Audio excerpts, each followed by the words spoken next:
I'm in quite a privileged position because our business has been operating for 115 years. So the first 70 odd years, we weren't actually in the EU or EEC at all, and we've been in it for the last 40. And this was supposed to bring great opportunities. I can't think of one great opportunity it's brought our business. We were perfectly successful beforehand. You know, we got through a couple of world wars and a great crash and so on and so forth. But it didn't bring us opportunities at all. We were doing business in Europe before. We're doing business in Europe now. We were doing business in America before. We're doing business in America now. It's brought cost and regulation, and it's just day after day, you know, you get new things coming along, and it's a little bit here, a little bit there. And, you know, yes, you can, you know, I sometimes listen to that dreadful broadcaster, James O'Brien on LBC, and he plays the game. He plays the game, you know, he says, okay, so tell me a regulation that you don't like.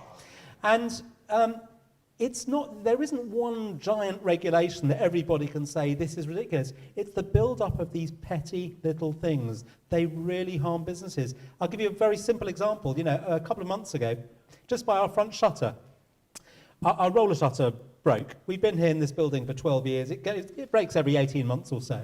And we call the company, and they come out, they repair it, they charge us a few £100s. We called them about, you know, when it broke down about a month ago, and they said, oh no, we can't repair it because there's a new EU regulation. We can't use that motor mill. You're going to have a new roller shutter. It's going to cost you £4,000. We said, but it's perfectly fine. We've used it for the last 10 years. It's this sort of stuff. It's just the build-up of all these things. Our smokehouse, you know, 30 years ago, they said you can't have tiled floors because dirt can get in the grout. You've got to have resin floors. And so everybody spent tens of thousands of pounds putting in resin floors. Then they realised that if it chips, water gets underneath and the resin floors come up. Say, oh no, resin floors are no good. You can have tile floors. And they said you can't have wooden work surfaces. You've got to change the plastic. And then a few years later, they realised plastic's no good because it actually holds more dirt than wood. But you can change to stainless steel. The rules keep changing the whole time, and these bureaucrats and politicians just have no idea of what it's like and the cost. And so 92% of businesses in the UK have no dealings with the EU. Why should they have to abide by EU rules and regulations? For the 8% that trade with the EU, fair enough. You know, we're now starting to do business in China.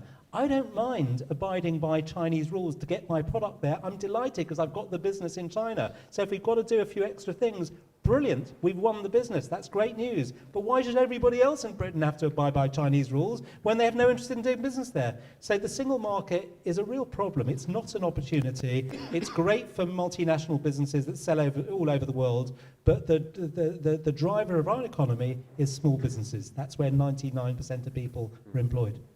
And actually, that's true because